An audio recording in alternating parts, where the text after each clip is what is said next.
You're listening to Rabbi Aryeh Wolbe, Director of Torch, the Torah Outreach Resource Center of Houston. This is the Jewish Inspiration Podcast.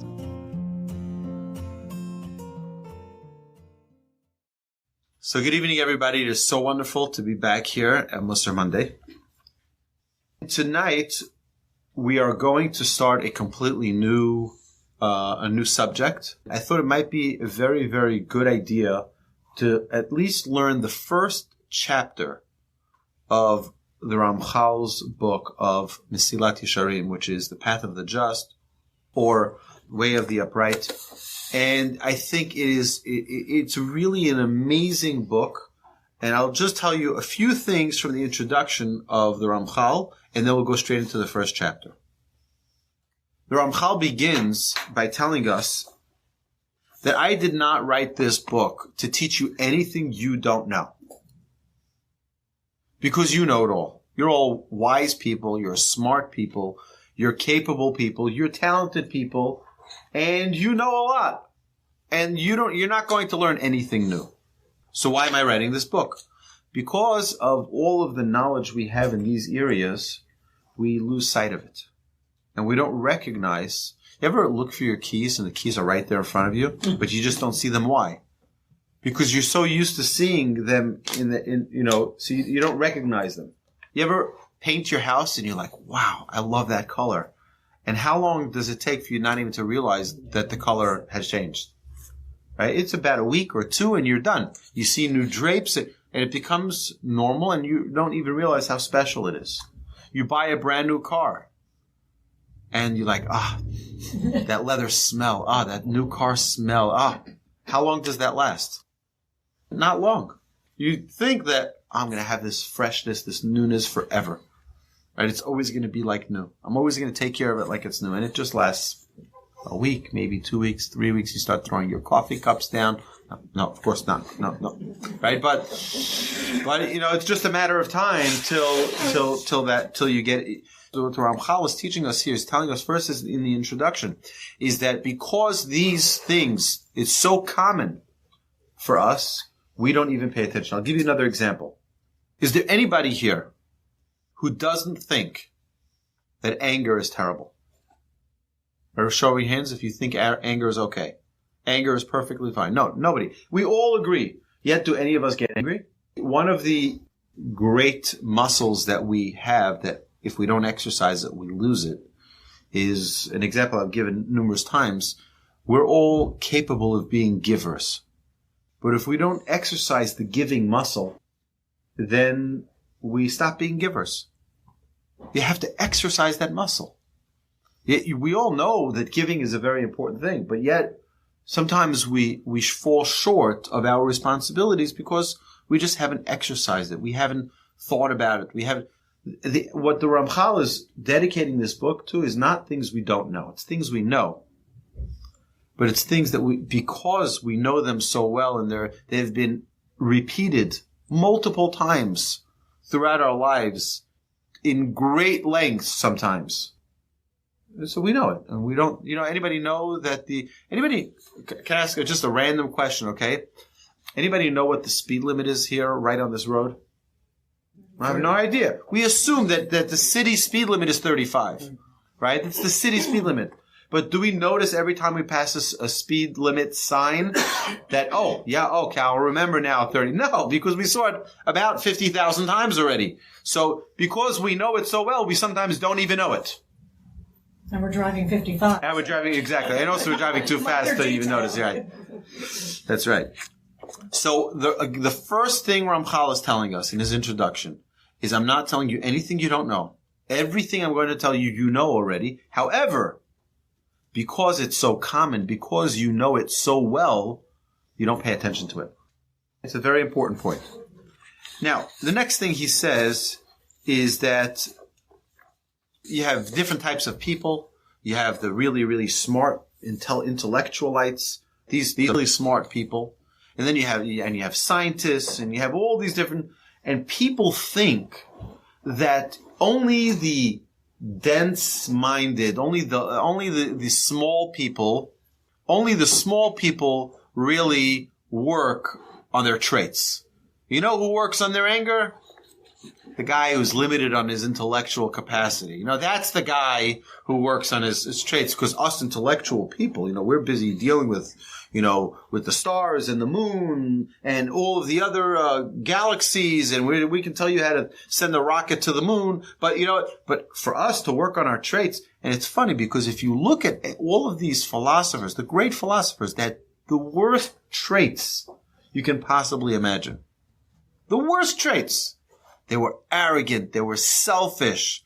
They were madmen, but they were brilliant. So just because someone is smart, sometimes they think, this is beyond me. I'm so much greater than working on kindness, or working on patience, or working on, on arrogance. I'm just too smart for this. This is for the people who don't have as much intellect as I do. And it's a big mistake. And the Ramchal tells us, I'm here writing this book for those who desire to get close to God, for those who desire to be God-like. The word Adam, which is mankind, we all know comes from the word Adama, which means from the earth, because man was taken from the earth. God took earth and molded man. But what does that have to do with us? So God created us from the earth, so therefore we're earth. Now what? So if you take the word Adam, it also the root of it is also Adameh. Not only Adama, which is earth, but Adameh, which means to emulate, to be God-like. That's our purpose in this world, is to be God-like. How God-like can we become? God is all patient. God is all kind. God is all giving. God is all forgiving. God is all forgetting of our sins. God is all patient. Those are the traits we as Adam, as mankind, we're trying to emulate. We're trying to emulate God's traits. You ever wonder how much patience a parent has for a child? Sometimes very limited, but imagine how much more patience God has for us. Much more than a parent has for a child. I guarantee it. Sometimes a parent could say, you know what? Put that video game on and just get out of here. Just go. Just go. Yes, buy it. No problem. Just go. I had students many years ago. Majority of my students were from Los Angeles. And the guy who got cheaped out, these were all 17-year-olds. So since they were 16, they had their own cars. And the guy who was a cheap guy got only a Lexus. The other guys were all driving Beamers. And I asked them, I said, I don't understand. Which one of your parents thought it was a good idea for a 16-year-old boy to have a BMW? Who thought it was a good idea? You know what their answer was? Our parents just didn't want to deal with us. So they gave us a car and go. Just get out of my life. And it's a terrible thing. Hashem says, no. I want you. I want to have a relationship. And sometimes in that relationship, God has to mold circumstances to get us to be committed to that relationship, just as He wants us to be committed to that relationship. What the Ramchal then continues to say is that the true service of God does not require one to inflict pain upon themselves or to distance themselves from pleasure. One of the big contrasts that Judaism has with other religions is that in many other religions, or at least in a few in particular, in order to grow spiritually, you need to remove yourself physically. You need to be materialistically ignorant in order to connect spiritually. And we know that there are priests. A priest can't get married because they have to refrain from all worldly pleasures. So in order to grow spiritually, you have to remove yourself physically. In Judaism, that's not the case. In Judaism, you cannot grow spiritually without the physical. And taking that physical and elevating it. So you need to take the physical world that we're living in and make it spiritual. Why do we make a blessing on food? Because now that this food becomes a vessel through which you connect to Hashem, to the Almighty, now this food is no longer food. This food now became a vessel of spirituality. That's why we say make a blessing. It's not, we can eat because we want to satiate our hunger, or we can eat to give us energy to serve God. We're doing the same act of eating. I could be eating with someone, eating a hot dog, a burger. Okay, so we both order the same burger. Great. One makes a blessing and one doesn't make a blessing. Is it still the same food? Well, potentially, it looks like the same food, but when one makes a blessing on that food, that food became a vessel through which one connected to the Almighty. It's no longer food. Now it's all spiritual. That food became a tool through which you connect to God. To the other, it may just be materialistic food, physical food. We see that there are different ways we can live in this world. We can live a completely physical life, a completely spiritual, or what seems to be spiritual world that is removed from all physical, or we can live in a perfect blend of both. And that's what Judaism is. Judaism is all about blending the two worlds of physical and spiritual. The big question is how to do that. How do you take something physical and make it spiritual? So that's one of the things that the Ramchal will focus on. Now, many people also think that in order to get to the point where I am spiritual, I have to inflict pain upon myself, so I remove myself even more from a physical world. There's this idea that people roll unclothed in snow, right? And it's a form of affliction. It's a form of purification, sort of like removing all physical elements. Ramchal says that's not going to get you any holier. That's not going to get you any closer. You might want to do that as an activity. If you go to Alaska and you want to experience what it means to be freezing cold, there are people who do that. That's not the way the Torah wants. That's not the way the Almighty wants us to connect to Him. Oh, so there's a right time for it. We see that by Mordechai and Esther, there was a time, but it was a very limited time. It was 3 days of sackcloth and ashes. That's what that time required. But it's not a regular state of existence. We see the same with like you have Tisha B'Av, the 9th of Av. You have a 25-hour period. You sit on the floor. You don't eat, right? Okay, there's a time for that as well. But look at Shabbos, on the other hand. On Shabbos, there's a mitzvah to eat. By the way, there's this myth that calories don't count on Shabbos. They count right after Shabbos, okay? On Shabbos, they don't. Right after Shabbos, they do. But there's a special mitzvah to eat on Shabbos. And not only to eat the finest foods you can get. The Talmud tells us that one of the great sages would go to the marketplace on Sunday to see this really nice, good, juicy piece of meat, right? So he'd say, I found the meat for Shabbos. And the next day he'd come to the marketplace again, and he found the even better cut of meats. He says, I found a great piece of meat. This is for Shabbos. Comes Tuesday, and then every day, because the focus is, what's the best I can get for Shabbos? People sometimes have the question as to, well, can you afford Shabbos? I mean, it's you're buying meat and you're buying good food. It can get costly. God tells the Jewish people, by the way, this is a promise, anybody can take it to the bank. Take it to the bank.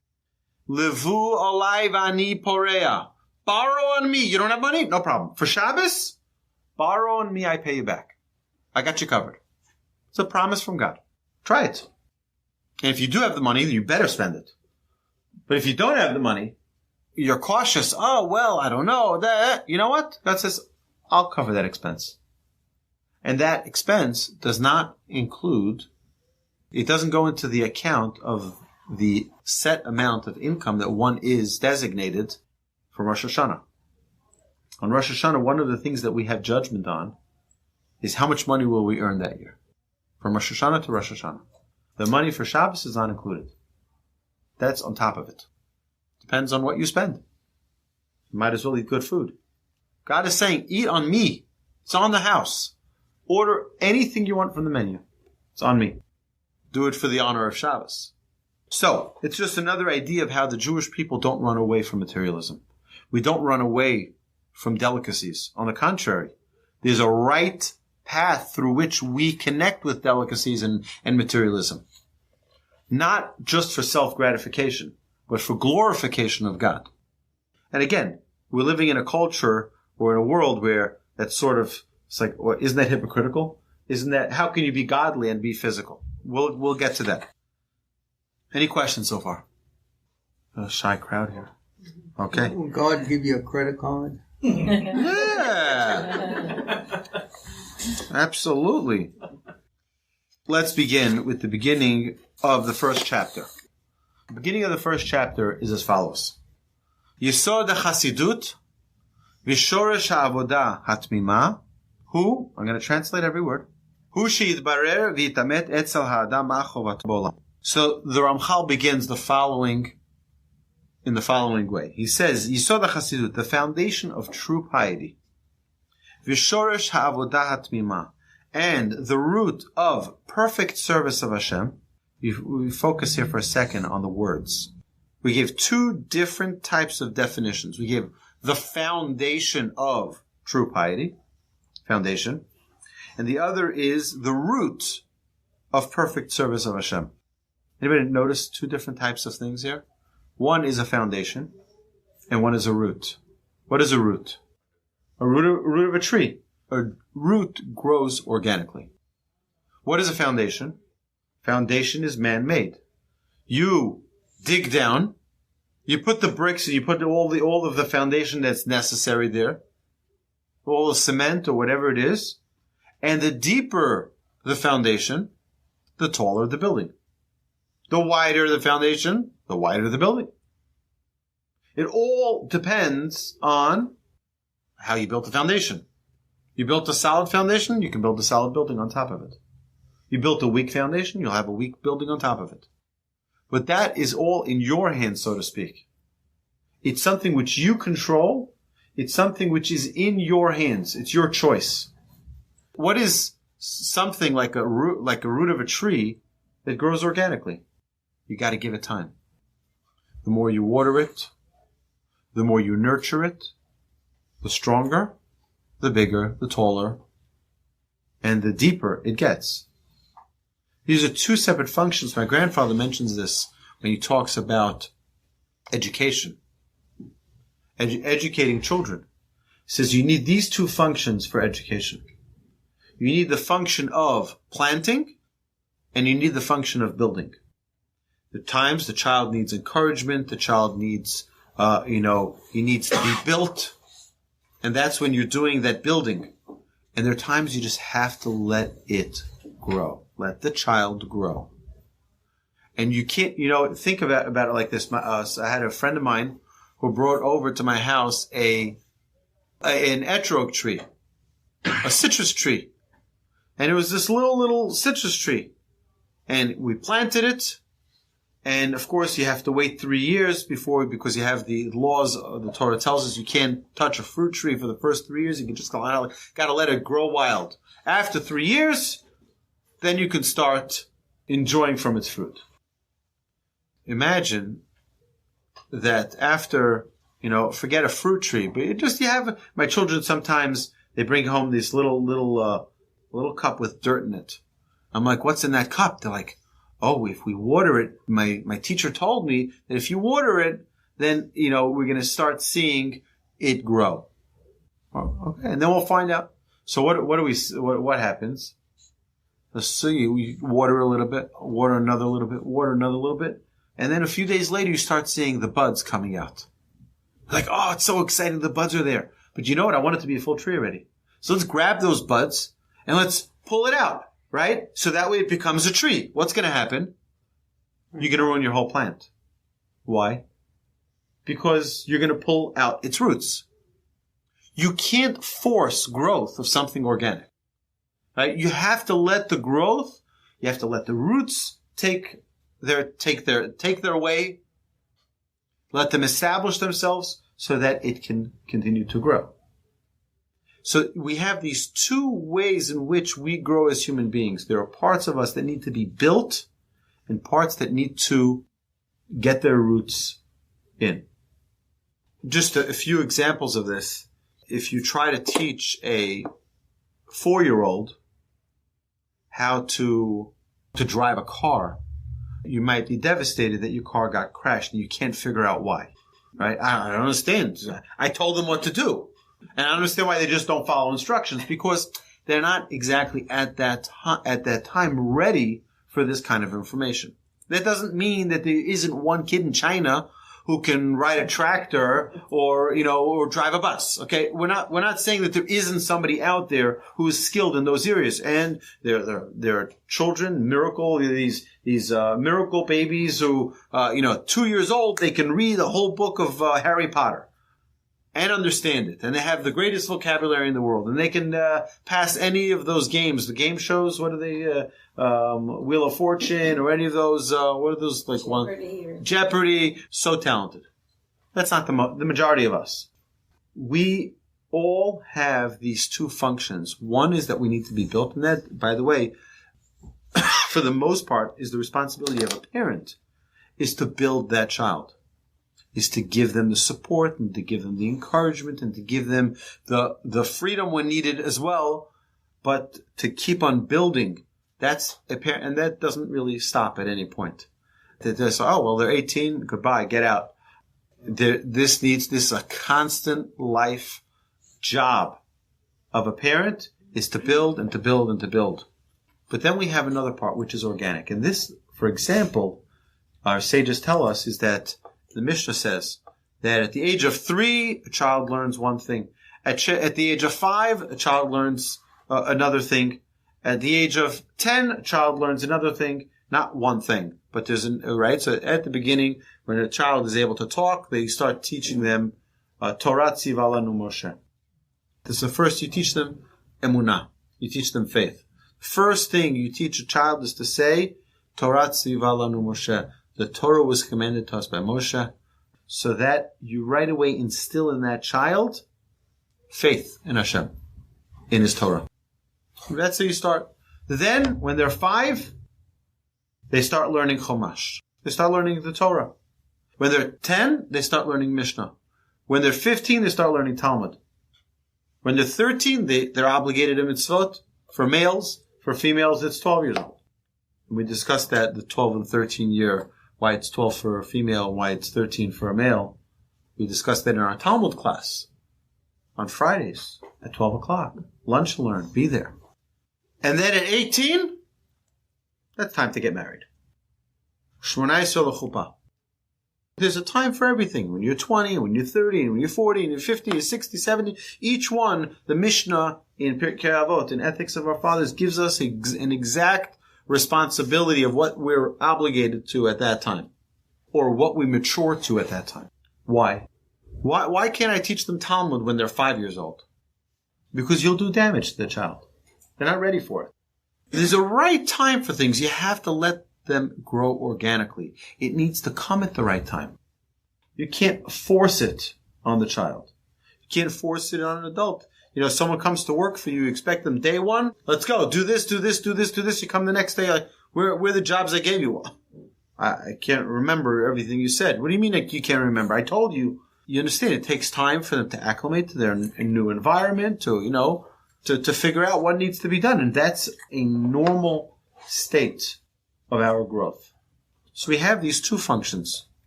So the first thing Ramchal is telling us is that there are these two functions, and that is hu sheyitbarer v'yitamet etzel ha'adam ma chovato b'olamo. So the first part is that it's got to become clear and verified to himself, to a person, what is his obligation in his world. My grandfather asks, teaching us how to learn the writings of Ramchal, Rabbi Moshe Chaim Luzzato, the author of this incredible work. He says, there's a duplicitous terminology. To clarify and verify, what do you need these two different terminologies? So this is a theme that you see throughout the writing of Ramchal, where he's using these two, a duplicitous term. Can anybody explain what the difference is between clarifying and verifying? Seems the same, almost. How do you get to true piety and the root of perfect service of Hashem? It is formed by a person clarifying and verifying. Let's understand something. We have two very different functions. Hold head here for a second, okay? We have two different functions that make our decisions, or that at least should make our decisions.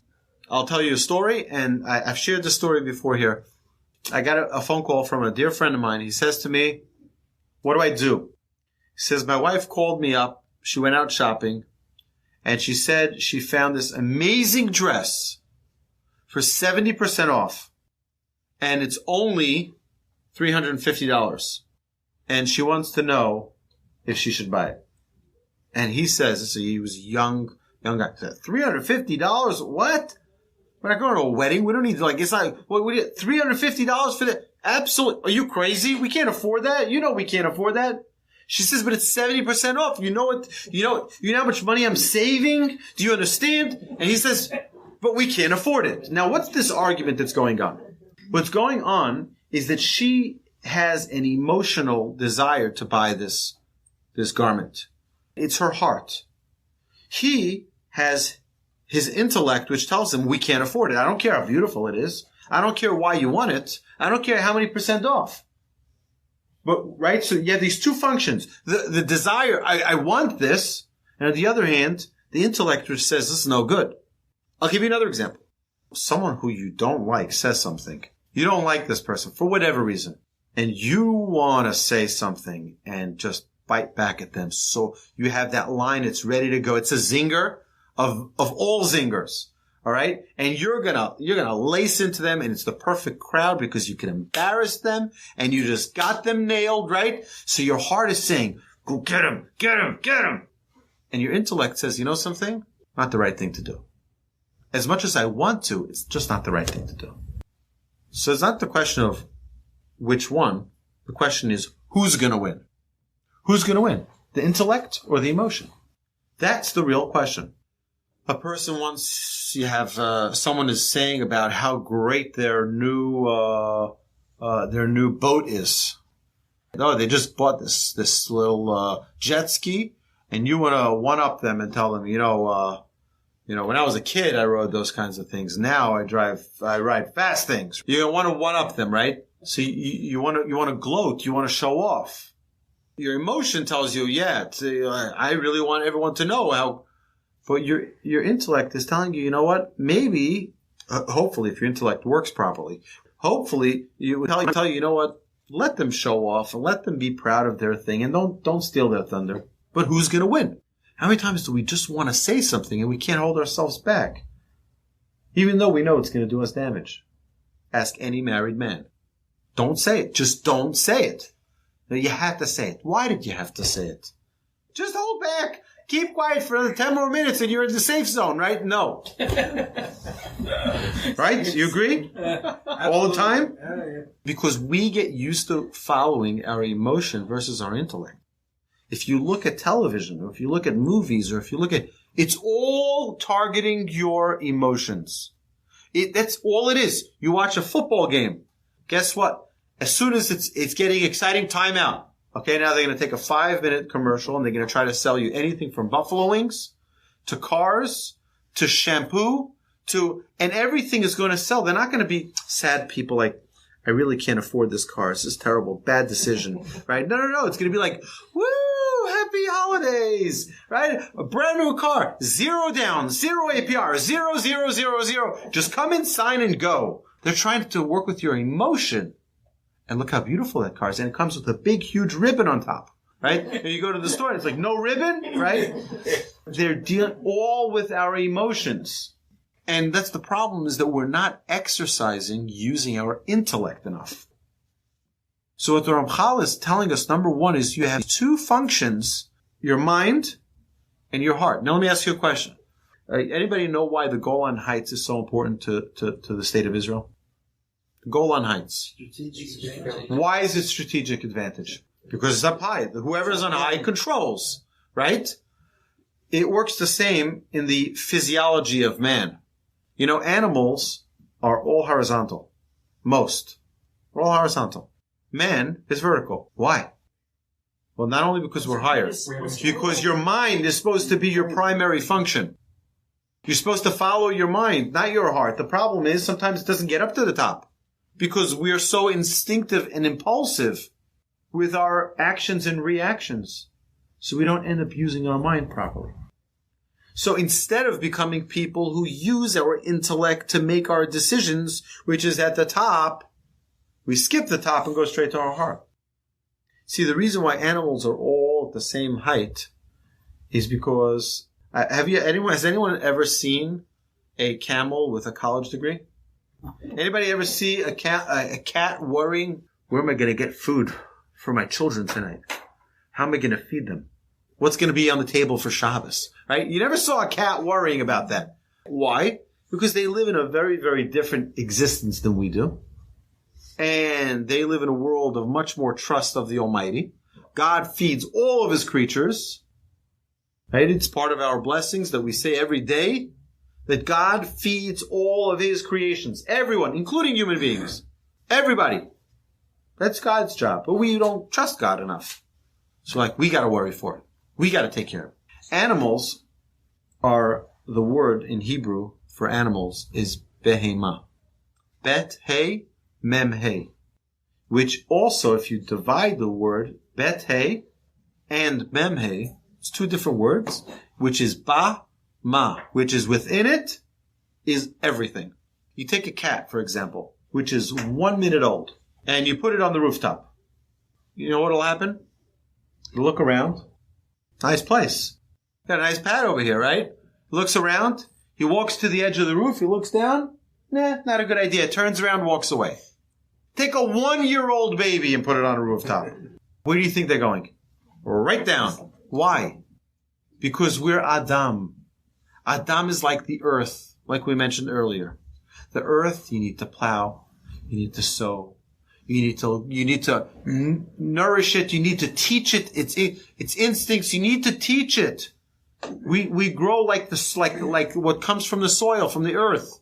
If you don't plant, you ever drive out to West Texas, like really far west, like 700 miles from here west, and just see a beautiful table on the side of the road set in beautiful, with flowers and chairs around it. Would anybody think that just happened on its own?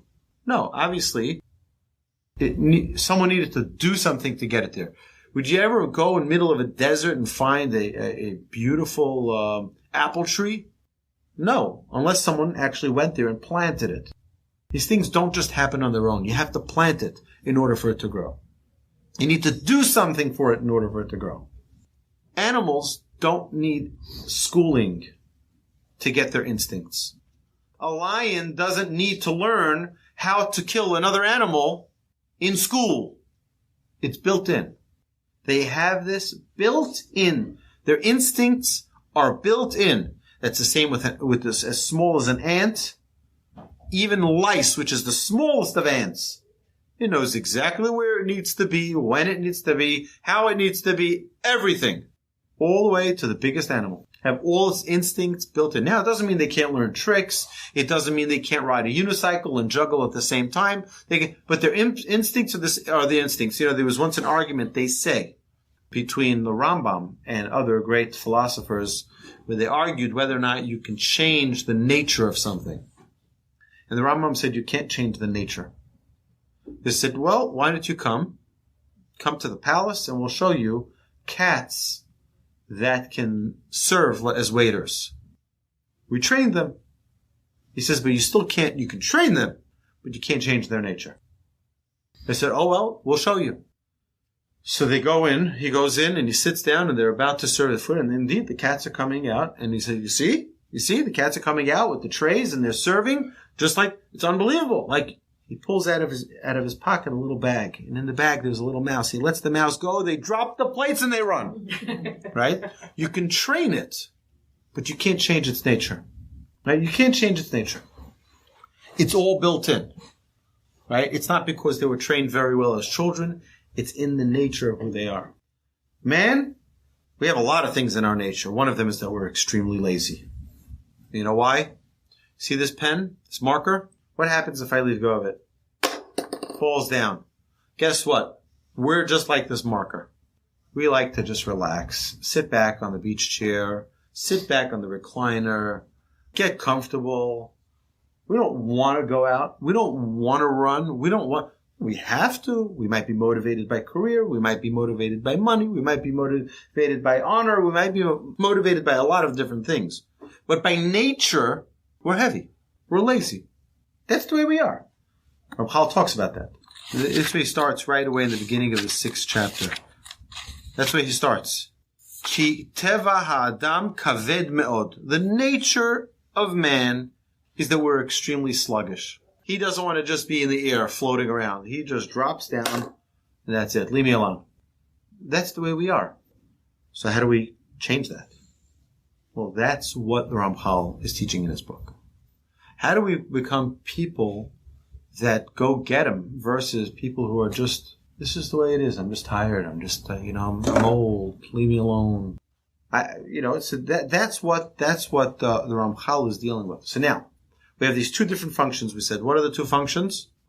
Intellect, our mind, our intellect, and our heart, our emotion. Interesting that in the Shema, I remember the last chapter we spoke in the Shema, we spoke about Lo tatu achri levavchem v'achinechem. You should not go run after your impulse, your urges of your heart and your eyes. It's the same, right? The eyes are connected to the heart. The eye sees, the heart desires. If you didn't look at their purse or their shoes, you wouldn't desire it. But you looked. Now you want it. That's why don't ever let your wife go window shopping. It's just going to cost you more because she's just going window shopping. You know what happens a week later? No longer window shopping, it's shopping. Because all those things, all those desires, all of those wants that they saw are now there. It's just a very interesting thing of how our eyes have a very strong impact on us. But we have to let our intellect operate. So let me ask a question as follows. If I know that humility is a very good trait, does that mean that I will start being humble? No. So you see that there's a difference between clarifying it and understanding it and verifying it, meaning making it part of my existence. Very different. You can see 100 videos about safe driving and still be a terrible driver because you haven't put it into practice. Just because you know something doesn't mean you do something. A person can know how to pray, doesn't mean they pray. A person can know how to play basketball, doesn't mean they actually can play basketball. So I always wonder about coaches. They're yelling at their players, do this, do that. Get on the field and let's see you try to do that. Let's see, right? It's like easy to say it, right? But can you do it? It's the same thing with our traits. Easy for us to say what's right and what's wrong, but let's see if we can actually put it into our actions in a daily, right? So whenever the Ramchal is using this duplicitous terminology, what he's saying is stage 1, understand it. Stage 2, internalize it. Make it part of your daily routine. Make it part of your doing on a regular basis. Two very different worlds. My grandfather always says that there are two different parts of Mussar study. There's learning Mussar, and then there's the work of Mussar. There's the learning of Mussar, which is to just know, get an understanding of what it is that we should be doing. And then it's how do we implement it and get it into our daily routines. Verify is just a terminology used in the translation. If you do it in the Hebrew, it's shitbarer, it should become clear, right, to clarify. V'yit amet, from the word emet, which is truth. Make it real. Make it real within yourself. He uses the term verify, right? But it really is to make it real within yourself. That it's not just a concept.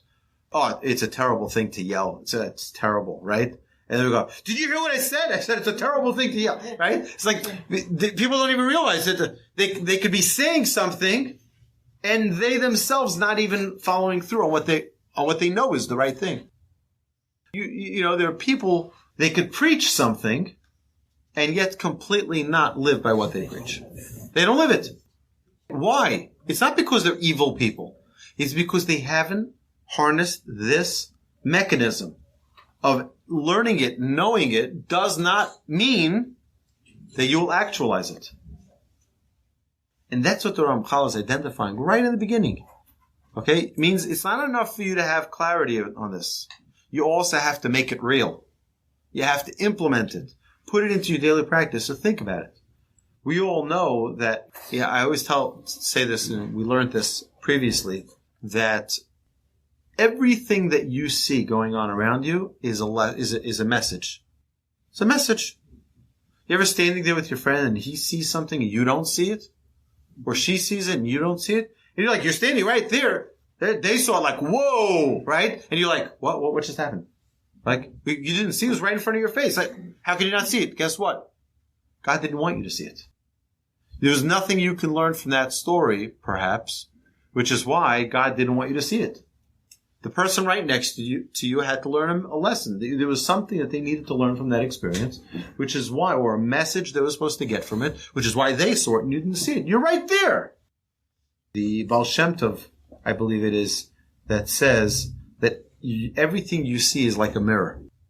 You see someone yelling at their child in Walmart, and you say, oh, they look like lunatics. I'm getting to the other aisle, right? I'm just going away, right? You know why you had to see that? Just know it's a mirror of how you look when you get angry. That's exactly the way you look when you're trying to discipline your child sometimes. It's a wake-up call. Now, that doesn't mean that you'll stop doing it. So just because you know that it's a terrible thing, anybody here think that stealing is a good thing? No, everybody knows that stealing is a terrible thing. Is there anybody here who can say that they've never even slightest done anything? Well, like even 1 penny off. Right? We hope that's what we aspire to be. Well, not even on the taxes and not on anything, not 1 penny. Well, a little bit here, maybe a little bit over there, but it's nothing significant. It's just a toothpick, It's like, I tell my children, we go to the restaurant, we go to a restaurant. Sometimes when you go out, they have like these candies so some people think this means stock up. Okay? Right? It's like candies. I'm missing a few in my car. They grab a few and now they have for their car and the toothpicks. What? That would be me. So there's a story that one of the Tanaic sages was walking on a shortcut and he stopped on the shortcut. There was a little picket fence. So the sage took a little piece, like a little sliver of a piece of the picket fence, and he used it as a toothpick.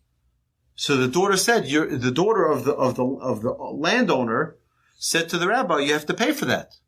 He says, what's this? It's a little sliver of what? It's nothing. He said, yeah, but then the next person comes, takes a little. The next person comes. Before I know it, I don't have a fence. She said, you're right. It's forbidden. You're not allowed to do that. Then you have to pay because it's just a toothpick. It's just a toothpick. Now it could very well be that the restaurants don't mind. That's like the sort of the thank you for shopping here. Thank you for coming to our restaurant. Take a few candies and take a few. Right? But I tell my children that you're not meant to take more than 1 because if everybody takes 10, they're not going to have any. So take 1. Not 1 for later. Now it's 1 for now. And I want them to learn that you have to be careful about even a toothpick from a restaurant. Now, please don't write me notes about how you never took another toothpick from a restaurant. And don't reprimand anybody saying, you're a thief, okay? You took 2 toothpicks, right? The rabbi said you're a thief. No, I'm not saying that, okay? Give him your name. Yeah, please don't. Tell him the other rabbi, the one down the block. The fact that we know something doesn't mean, I bet that if you went over to Mr. Madoff and you say, tell me, is stealing a good thing? He said, stealing is a terrible thing. It's immoral. It's unethical. You shouldn't do it, right? So what happened? So what happened? Just because you know something doesn't mean you do something, right? And that's what the Ramchal is beating up again and again. It's not enough to know something. You have to put it into actualization. By the way, it's every area like this. It's also religiously, it's with things, right? We could know about Shabbos, doesn't mean we actually observe Shabbos. We can know about prayer, doesn't mean we actually pray. We could know about mitzvahs, doesn't mean we actually observe them. It's also about our traits. Just because we know that something is a good or a bad trait doesn't mean that we do or don't do them. So he says, "Hu she'yitbarer v'yitamet etzel ha'adam ma chovato b'olamo." A person needs to clarify and make real to themselves what is his obligation in his world. So my grandfather points this out as one of the very, very important and critical teachings of the Ramchal. What is his obligation? Not in the world. In his world. Every single individual, every single one of us here in this room has their own obligation in their own world. You were born in Des Moines, Iowa, right? And you were born to a very specific family with siblings, with parents, aunts, uncles of your own, right? This is your world. This is your own perfect world.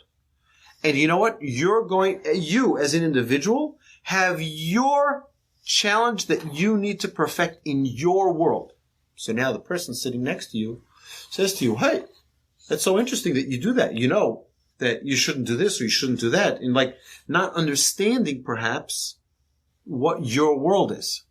Their world is a different world. Where they grew up, it might be a different way in which they conduct themselves. So what happens is that sometimes we think, well, we're all in a world together, right? And therefore we should all have the same set of standards. Well, that's not necessarily true. Yeah, we should have laws. The laws should be the same set of laws. But as individuals, everyone has their own purpose. And they have their own responsibility. And they have their own set of things that they need to accomplish during their lifetime. And what your obligation to accomplish in your lifetime can and most likely is very different than any other person in this room. And nobody in this room has the same purpose. Okay, so that's going to lead to another question. Well, Rabbi, what's my purpose? Why am I here? Okay, that's what we have the Ramchal for, and that's what we're going to be learning in the coming weeks. Ma chovato be'olamo. What is your obligation in your world? You were born with a certain set of skills. You are an individual. You are unique. There will never, ever be a Benjamin again like you. Ever, ever, ever. There will never be one like you.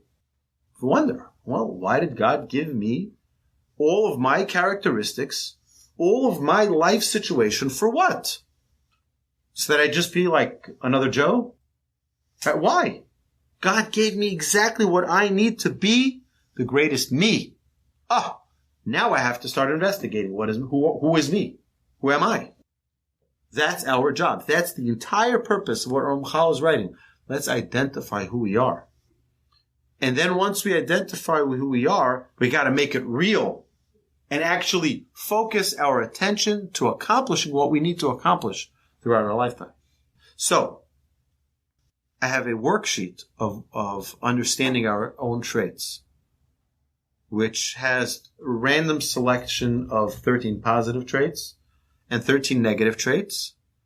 And you can mark yourself where you feel you are in those traits. Now, some of those traits you may not even recognize that you even possess those traits, positive or negative.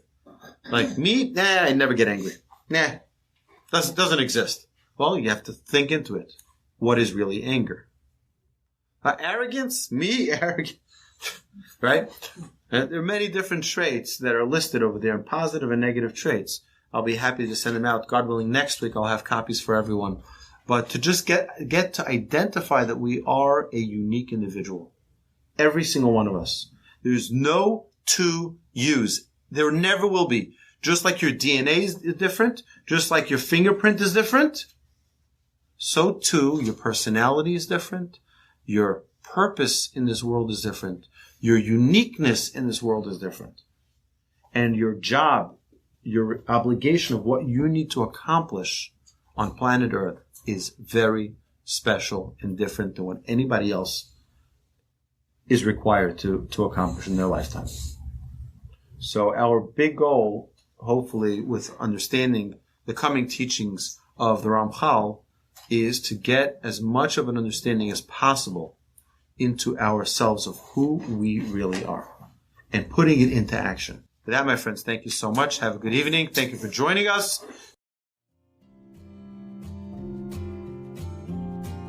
You've been listening to the Jewish Inspiration Podcast, a Torch production. Become a supporter at torchweb.org because your assistance enables more Torah learning around the globe. To find more lessons offered by Torch, please visit torchpodcasts.com.